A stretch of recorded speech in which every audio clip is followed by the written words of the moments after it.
German forest. As they unload from the military trucks, a car headlight illuminates from a distance, alerting the G.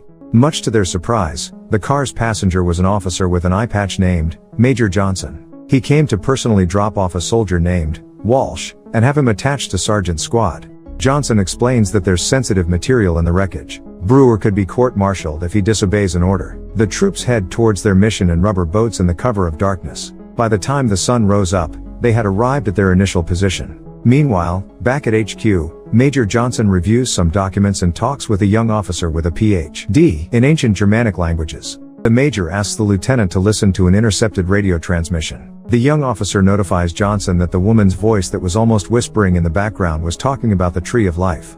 At the same time, the U.S. squad tasked to check on the plane crash encounters a bunch of dead Jerrys hanging on the tree. Brewer inspected a bullet hole in a helmet and deducted that it came from a 9mm Luger. This can only mean one thing: the dead Krauts hanging on the trees might be deserters and were killed by their very own. On the other hand, Walsh finds a golden solar compass.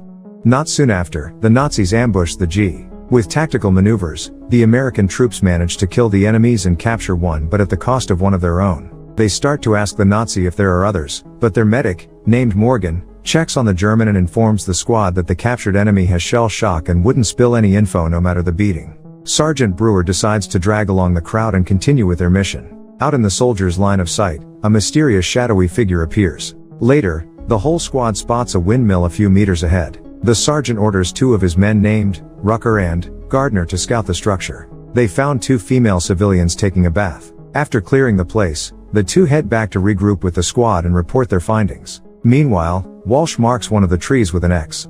The whole squad continues to navigate their way through the dense forest. They ended up back at the spot where they buried their brother in arms. The sergeant checks on the compass, but it's all loopy.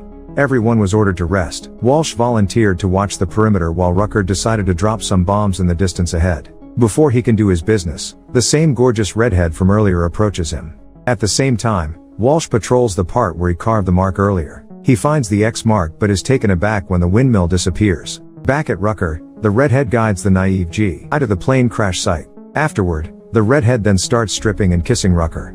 As the sun was about to set, the squad heard a radio transmission from Captain Rice. Brewer tries to radio back, but the captain sees something mystifying. A murderer of crows morphs into some kind of humanoid figure, which terrifies the captain out of his wits. Subsequently, a gunshot echoes throughout the forest. Brewer's squad immediately springs to action and heads towards the commotion. Turns out, Rucker shoots the redhead and runs away in panic. Meanwhile, the redhead calls for help as she bleeds out. Not soon after, the whole crew regroups. Rucker decides to keep the shooting a secret and shows Sergeant Brewer the way to the plane crash. After finding the briefcase, Walsh checks on a tin container and sees its contents. Some men wonder why they didn't see any bodies or at least body parts despite a whole squad on board. Given the situation, Sergeant Brewer decides to continue the search in hopes of finding any survivors. Suddenly, Captain Price jumps out of nowhere, kills a US grunt using the soldier's own knife, grabs a rifle, and kills two more. The guys start shooting back and hit the belligerent captain a few times. Sergeant Brewer checks on the supposed dead pilot's dog tag and confirms it was the pilot who radioed earlier. Without warning, Price comes back to life and starts attacking Brewer. Good thing Walsh jumps in before things go south.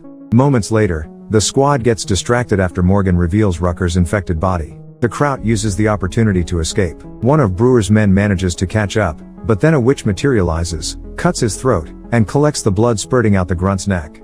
Brewer couldn't contain his emotions and forced Rucker to talk with another one dead. The sick soldier confesses that he slept with the redhead but shoots her after seeing that she is a witch. That night, the men set up some mines to protect their initial camping position. On the other hand, Walsh radios Major Johnson and reports that he found the film. The Major, in return, notifies Walsh that they intercepted a message that another SS search party is en route. Before ending the convo, Walsh reported that Brewer and his men were starting to lose it, which was somewhat justified given the otherworldly encounters. Late into the night, the men are enjoying some canned rations. After a few spoonsful, they realize that they are eating a can of worms.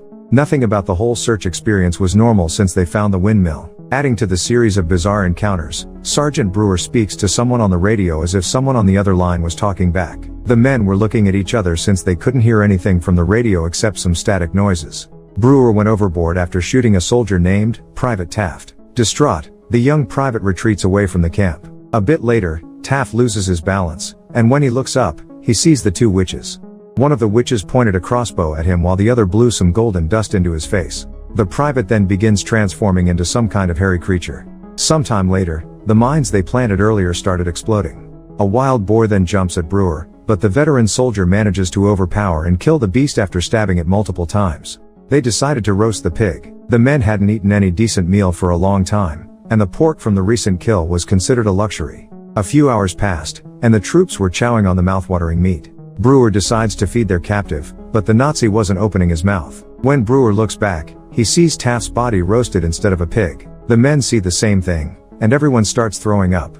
The witches had manipulated their senses into having them commit cannibalism. Afterward, a witch then emerges from the shadows and fires her crossbow at the Nazi, hitting him in the face. Brewer gets separated from the others during the commotion and starts hearing things. Early the next day, the men tried to wake up Rucker but found some vegetation beneath the sheets instead. Having enough of all the craziness around them, Walsh took command and instructed the men that they start hunting instead of being the ones being hunted. Back at HQ, the young assistant discusses with the major the possible uses of the solar compass that Walsh found yesterday. Meanwhile, Walsh and the others run into Brewer as they leave camp. Morgan, the squad medic, slowly approaches Brewer with a hidden morphine needle in hopes of sedating him so that they can get out of the damned forest together. But Brewer wasn't falling for any of it. He kills Morgan and starts shooting at the others. Everyone gets separated after the hostile sergeant goes after a soldier named Olin. The injured soldier managed to limp toward a perfect hole for hiding. A few seconds later, Olin falls for the illusion of his wife. A meters away, Korsky and Gardner witness the whole thing. It wasn't Olin's wife but a witch. The witch then grabs the grenade from Olin's belt and drops it, killing the poor soldier on the spot. The witch then disintegrates into dozens of crows and disappears from the remaining troops' line of sight. In the end, Korsky and Gardner got their necks sliced and blood collected. The whole ordeal wasn't finished yet. The bewitched sergeant attacks and overpowers Walsh. But before Brewer can pull the trigger, a soldier named Freeman ends the rampaging CO and saves Walsh. The two are the only survivors left. Meanwhile, back at HQ, Major Johnson gears up. Walsh uses the solar compass to navigate and escape the never-ending mirror loop of a forest. As they pass by through a certain area, they see the windmill and proceed to check it out. Meanwhile, on the other side of the forest, the Major rappels down a cliff in hopes of getting to Walsh before worse comes to worst. Back at the windmill, the two soldiers bravely explore the dimly lit lair. Walsh finds the complete witch's archive and explains to Freeman that the Major has the first volume while the Nazis got the second. An undercover operative manages to take photos of the contents of the second volume. That was the contents of the briefcase when on board the plane. Walsh continues to read the contents of the archive and discovers that the witches have been killing soldiers for centuries to feed the Tree of Life. An ancient tree that can grant immortality. Walsh intends to not let the Nazis have it. He could only imagine the destruction if the book fell into the Nazis' hands.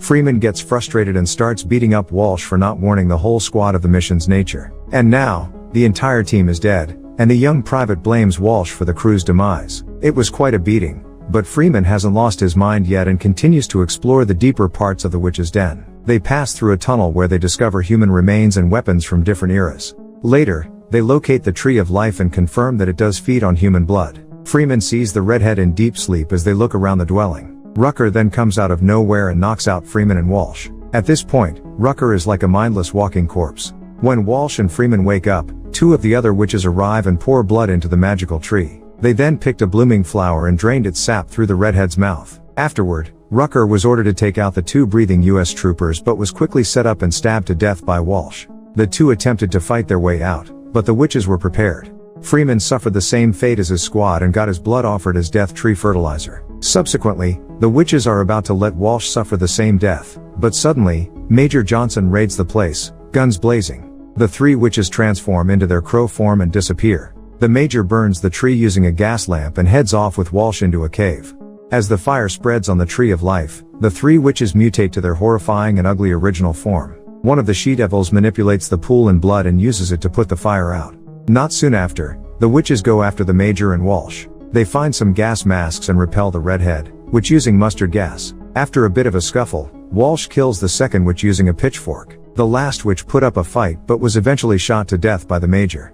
The veteran officer plans to burn the place down and starts pouring gasoline all over the place. It is cut short when the redhead witch attacks and removes the mask, exposing the Major to mustard gas. Walsh grabs the sword nearby and uses it against the surviving she-devil. Not soon after, the Major